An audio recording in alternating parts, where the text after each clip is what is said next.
What's going on, guys? This is Rob, and a lot of you guys have asked me to cover some DC content. Honestly, I'm waiting for the current Batman arc to finish just because I found it difficult to follow by trying to go video by video, and then the current Joker arc just finished, so I was going to cover that. But outside of those two things, there's not a lot of stuff that DC's covering at the moment or doing at the moment that I'm super interested in, but maybe I should go back and do like a little more reading because, you know, things have changed and so on. But having said that, I did come across this story, which is really cool, right? So what this does is this initially opens up with the origin of Superman. Now bear with me here, bear with me, right? You know, I know what you're thinking, right? Oh God, another Superman. Bear with me for a second because this story gets great. It was a terrible way to open it, but the story gets great. So basically, like, it's the traditional origin of Superman, right? This idea that like Krypton is coming to an end and nobody would listen to Jor-El, and that ultimately, you know, Krypton is doomed to destruction, right? So like the rocket ship basically ends up taking off and it crash lands on Earth. There's a big difference here. One difference is that the rocket doesn't land in the modern era on Earth. And the second difference is that it's not really Kal-El who is in the ship so much as Superman and his parents, right? Because his mom hasn't given birth to him yet. And so it's one of those things because when this happens, right? I mean, as you guys know, humanity like 1,000 years ago, we're basically dumb. And so because of that, like as soon as this happens, they don't know what to make of it and they immediately attack it, right? That's kind of a sign of an idiotic human, right? Like they immediately attack the things they don't understand. And so because of this, where you end up having like all these arrows fired off by these guys on horseback, that suddenly Jor-El's powers activate. And when they do, of course he incinerates the arrows, but he also incinerates everybody else. He annihilates them all using his heat vision, right? And then of course, in that time period, Kal-El is born, and in effect, like it just sort of leaves this kind of just huge vacant place. And so what you end up doing is basically transitioning to a place called the Kingdom of Storms. Now, in this place, you have what is in effect John Constantine, but you have this prophecy that's made, right? This prophecy says they have stepped onto our world from theirs. The Green Man waits. Fire and blood. Gods are born and gods are killed. Castles crumble, people tear as easily as parchment. Swifter than a crossbow bolt, more powerful than the castle walls, soaring over moats and fortifications, look up in the sky. And then it's like when the question's asked, what did you see? The response of Constantine is, I saw our end, right? Now, here's the other thing too, right? This Castle of Storms is led by Jefferson Pierce. We'll talk about him in a minute, but I'm gonna be honest with you guys, he looks exactly like Black Panther, and I'm not even gonna lie. Like there was one point where I was reading this comic and like literally there's a big segment where you focus on the Kingdom of Storms, and I was like, man, I feel like I'm reading a Black Panther comic, like just the way he looks, right? Jefferson Pierce looks amazing, don't get me wrong, like he looks absolutely awesome. But at that point, you jump forward by 19 years, right? In what is now referred to as the Castle of El, right? So obviously that castle off in the distance, Jor-El and basically the family of Superman took it over. The other part of this is that Bruce Wayne resides here. And Bruce Wayne, of course, basically shows up. And when Superman comes out to meet him, right, when Kal-El comes out to meet him, the two of them are having, of course, a kind of conversation. Of course, Bruce is basically on his way out to deal with what's referred to as essentially a kind of like witch, right? Like a banshee is basically what he refers to this person as. And then, of course, when the question's asked by Kal-El, hey, can I come with you? It's like, no, I mean, it's a person of magic, and, things like that. And he's like, I mean, come on, dude, like, you're just a regular human guy. Like, I mean, I've got powers, right? So at this point, the abilities of Superman are not hidden. They're not unknown, really, to like the people in the immediate kingdom. And in fact, it is a thing known to people across the entire Earth at this point in time. And it's one of those moments where Superman's like, I mean, come on, dude, like, look, are you telling me that you are not in danger, that you're somehow immune to magic or something along those lines? And of course, Bruce, as always, gives him the stare, right, rides off. And then Alfred, of course, who's there, is like, that stare he gave you, man, that's the stare he gives when he lost an argument.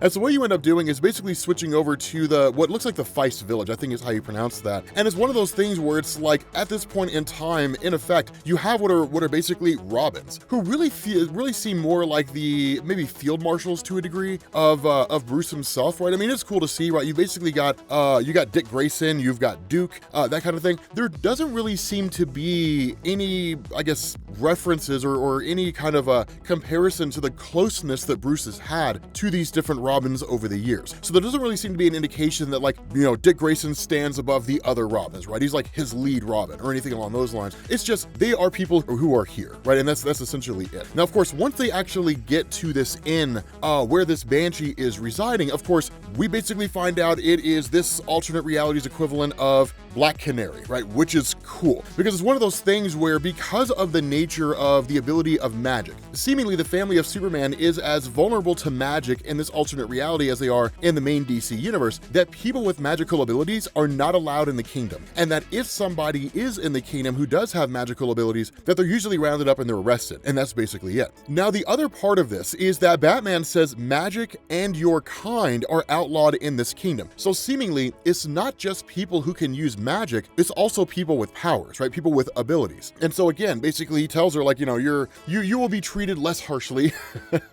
You will be tortured less if you agree to come quietly. And at that point, she basically lets off her scream, right? You know, her canary cry. And when that happens, the crazy thing is, around this entire area, the question she has is like, how are you still alive, right? Like, why are you not torn to pieces? And even Batman himself doesn't fully know, right? And of course, she uses her canary cry yet again, which seemingly almost incapacitates him. And that, of course, is when Kal-El shows up on the scene and then basically subdues Black Canary. And the two of them end up taking her to what's basically their prison. Now, at this point, it's a series of like small little cameos. For example, like you learn that like Harley Quinn seems to be here, and Harley Quinn is really just sort of a court jester. That's really all she is. She doesn't really seem to be anything more than that. And in fact, over the course of this, she'll really appear in a lot of ways as a comedic relief. But the other part of this is what's really, really cool here is, of course, the father of Superman and his mother sit on the throne for the kingdom of El. And so by and large, the argument here seems to be they didn't want Superman going out there, or at least they didn't want Kal-El going out there, because they wanted to keep him protected, right? Keep him protected from like the dangers of the world. So there seems to be a lot more going on here than anything else. The other part of this is that we're not really given a lot of information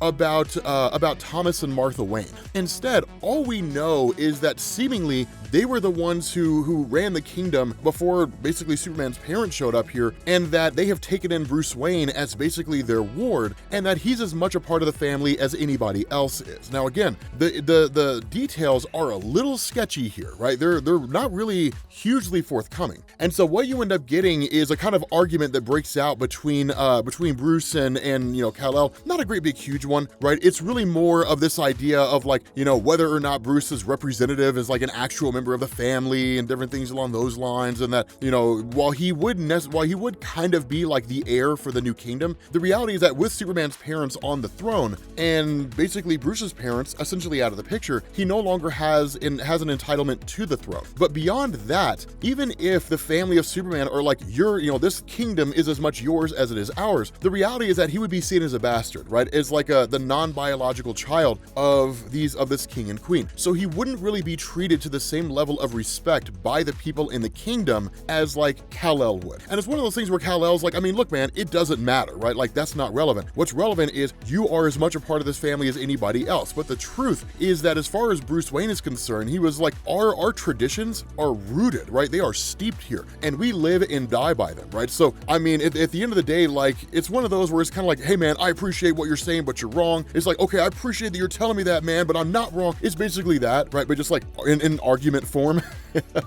And so the father of Superman actually takes Bruce aside, and they end up going to the top of the castle and just kind of having a general conversation. But the big question here is, how is it that Bruce Wayne was able to survive basically the whole experience with the Black Canary, right? How is he able to live through that? Now, kind of a sidetrack for a second, this is a really important thing. While that's going on, you've got Hob Force, which is in effect the Green Arrow, right? Like Oliver Queen. That's basically where this guy is. Now, Oliver Queen, despite how accurate he is, and despite how capable he is, he's not good enough to be able to fire off an arrow from seemingly miles away and be able to hit its target. But his arrow is actually imbued and altered by the power of the Green Man, right? We know, of course, now that the Green Man is basically the Green Lantern, but it's one of those things, because what Oliver says is, this makes me uneasy, right? It feels cowardly, dishonorable. But the Green Man simply responds, the ring spoke to me, Oliver. This is how the world is saved. And when Oliver asks, like, you're sure that this will work? The Green Man simply responds, it will make the distance. The magic will do the rest. Only your aim is in question.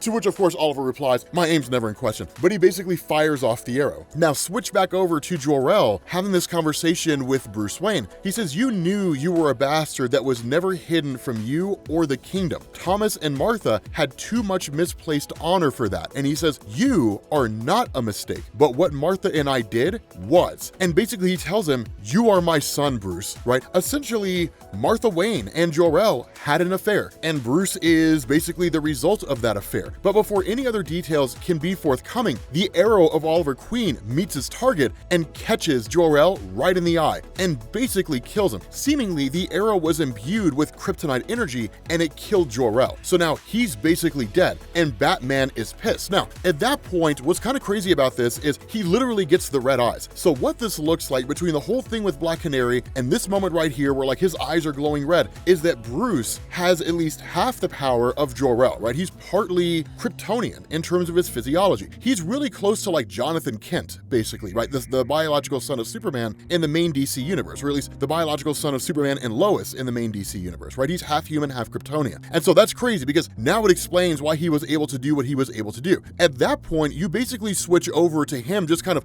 jumping off, grabbing Alfred and saying like the king, like Jor-El has been shot. The arrow came from Hob Forest. And when the question is asked, how could it have traveled so far? His response is the Green Man, right? So seemingly the Green Man has been here for quite a while. Now another arrow is fired, and of course Batman's basically able to catch it and keep Alfred from being killed. And then at that point, he sets upon Oliver Queen, right? They're there like instantly, right? They're there so fast. They catch up to Oliver Queen and then basically beat the crap out of him and then essentially take him prisoner. And then at that point, you switch over to the Kingdom of Storms. And essentially you have the Green Man who appears to John Constantine and says like, it is done, right? So basically all this really seems to be tied back to the prophecy that for whatever reason, it's been taken as an absolute truth. The prophecy at the beginning of the story heralded the arrival of like Jor-El and those guys, and they would basically lead to the ruin of all. And the only way to basically save the world is to kill them, right? So basically this is a concerted effort among like the Green Man and like Jefferson Pierce, right? Basically this reality's version of Black Lightning and like John Constantine to take out and to kill Jor-El. Now another part of this, it's not going to seem overly important right now, but it will be later. Essentially what looks like the children of Jefferson Pierce, right? Like Anissa and so on and so forth, that basically his kids have managed to find a way to utilize the power of the lightning in different ways. But more so than that, it's actually his son Jacob who basically has found a way to harness the power of the rain. But basically between all of them, they manipulate the weather, right? So it's a really, really cool element to like the whole mythos of Jefferson Pierce. Now, what this also does is it gives a little more, I guess maybe credence is the right word, to like the severity of the prophecy that was made by Constantine. And this whole idea here, right? The reason why people are starting to look at the Kingdom of El and they see it as a credible threat really comes from Jefferson Pierce when he says, everybody with any kind of like magical ability in their kingdom has disappeared, and anybody who has a magical ability that's wandered into their kingdom has disappeared as well, right? For what is basically a family that passes themselves off as like as a caring and noble kingdom, you know, family out there, they seem to be doing some pretty heinous things. But make no mistake, all of this is basically rooted in fear. But back in the Kingdom of El, you have General Amanda Waller, right? And when the question is asked like, what should we do? The response of Amanda Waller is Jefferson Pierce has to be behind this. It can't be anybody else but him. Who else would have a desire to destroy the House of El and would have the means to do it? But ultimately, there doesn't seem to be any definitive evidence to tie Jefferson Pierce to this. And the fear of like Kal-El and his mom and the other members as part of the inner court of the House of El is that if they strike at Jefferson Pierce, if they launch an attack at the Kingdom of Storms and it turns out they're wrong, they will instigate all-out war against the wrong person. And it would just lead to a catastrophic set of events. And so because of that, the question's like, okay, like if that's not the case, then what do we do here, right? Like what do we do in this situation? Do we do nothing? Do we simply just like wait for evidence, right? And ultimately the response seems to be, at least as far as Kal-El is concerned, is that, you know, Bruce is not officially a part of this family. Remember, Kal-El doesn't know the truth about Bruce Wayne, but it's like, we don't know, you know, he's not a part of our family. This is for our family to decide, right? He is not one of us. And so in the end, basically Kal-El makes a call and saying, I want evidence before we launch an attack. If we're gonna launch a strike against Jefferson Pierce, I want irrefutable, concrete evidence that he was the one who did it. Bring that to me and we will give you your war, General Waller. That's basically what he says, right? It's just one of those really, really cool things. Now, at that point, you switch over to Amazon Island, right? Because remember, entangling alliances. So the biggest concern here is that when the time comes, or if the time comes, that they go to war with the Kingdom of Storms, their allies are going to come to their aid. And then the allies of the Kingdom of Storms is going to come to their aid, right? It's how you end up with a global war, right? It's how World War I started, World War II started, right? Entangling alliances, right? Treaties and things like that. And so switching over again to Amazon Island here, there's a couple things going on, right? One, you have Wonder Woman, but seemingly what you also have here is Kara Jor-El, right? She's referred to as Zala Jor-El, but basically this is Supergirl, right? And she's told like, your father has been killed. And so after sharing a kind of intimate moment with Wonder Woman, once that happens, she basically races off. And it's one of those things is because when the question's asked, like, was it King Pierce? The response of literally Lois Lane, right? Who is essentially like an emissary in Amazon Island, is like, we don't know for sure, right? It would make the most sense that it was him. He's the most obvious target, but we don't definitively know. But regardless, like when she takes off and literally everybody gets out there, you end up switching over to Oliver Queen, who of course is being guarded by like Bruce and Harley and is being visited by like Kal-El. Now, here's the thing, right? Kal-El is like, move aside. And Bruce is like, no, I totally get you're pissed off, man, but like, no. And it's like, stand aside. And so ultimately Bruce moves. And when Harley asked the question, like, I don't think it's really a great idea for like us to be left alone, the response of Kal-El is like, it's not a suggestion. Like, I am ordering you to do this, right? And it just basically makes them leave. Now, during that time, and it's not really the conversation between like Harley and Bruce that's overly important here. It's actually what's going on in the background. That people like the Flash, and it looks like Barry Allen, although it could be Jay Garrick, the Blue Devil, right? King Shark, all these people out there, even Detective Chimp, right? All these characters that we're familiar with from DC Comics in some form or fashion have seemingly been rounded up by like the House of El, and they have been taken prisoner for either having powers in the Kingdom of El or having powers and entering the Kingdom of El. But however you slice it, right? These folks have all basically been rounded up. Now, the other thing about this is that in this conversation between Kal-El and Oliver Queen, that it's one of those things where it's like, yes, this was basically done on like a prophecy, right? And the whole thing is like when Kal-El says like, my father was like a good man, the response of Oliver is that what you truly believe, right? You think he was a man, he was no man at all. And then he says, you are not a man, right? You're a monster and you've told yourself a very convincing lie. You're a destroyer. Now hurry up and kill me. Let's get this over with. And the response of Kal-El is like, I'm not going to kill you. When the question's asked why, he says, because I am not lying to myself. We are not what you think we are. And so at that point, you switch over to Jefferson Pierce. Now, this is a crazy moment that goes on here, right? Jefferson Pierce hears just what sounds like this explosion in one part of the building. And when he gets over there, basically Supergirl's got his son Jacob just like literally floating out there in the air. And when he's like, put my kid down, she's like, yes, that's a great idea. She flies out there into the sky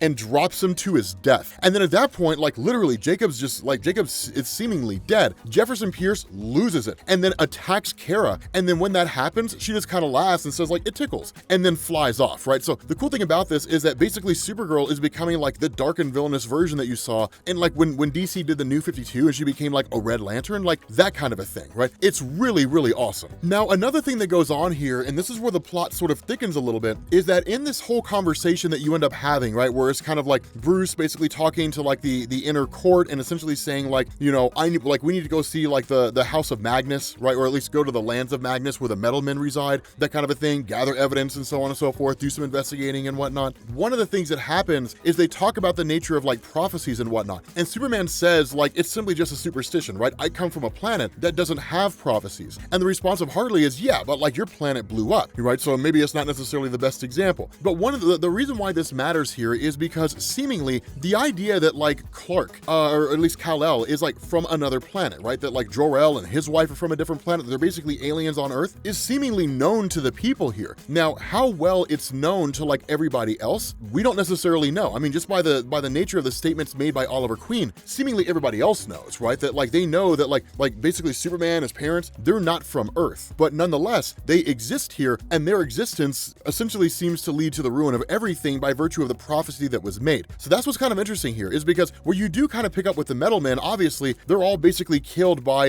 Supergirl. And so once you end up having like Bruce and all these guys who show up on the scene, they end up discovering what is in effect just like a huge amount of what's basically the wreckage of everything that like Supergirl's been doing. Not only that, they of course also stumble across some green kryptonite, and that Bruce basically begins the process of like succumbing to this green kryptonite. And so that's kind of the crazy thing, right? He sort of begins to get really dizzy, you know, a little nauseous to a degree, right? And he tells Alfred like it didn't affect you, and Alfred says no, it didn't. And then in turn, Bruce says like, I think it hurt because of who I am, who I really am. Alfred, I need to tell you. And in turn, Alfred says, it's all right, son, I know all of it. And it's time that you learned the truth about yourself, Bruce Wayne. So that's where this story ends, because technically this is only the first 3 issues, and apparently it was so ridiculously popular that DC actually repackaged it as like The Gathering Storm and called it a day. So we gotta wait until March 1st, I think, for the next issue to come out. So yeah, let me know what you guys think about this story, right? I mean, this story is just ridiculously good, but let me know what you guys think down in the comment section. Thank you all for watching, and I will catch you all later.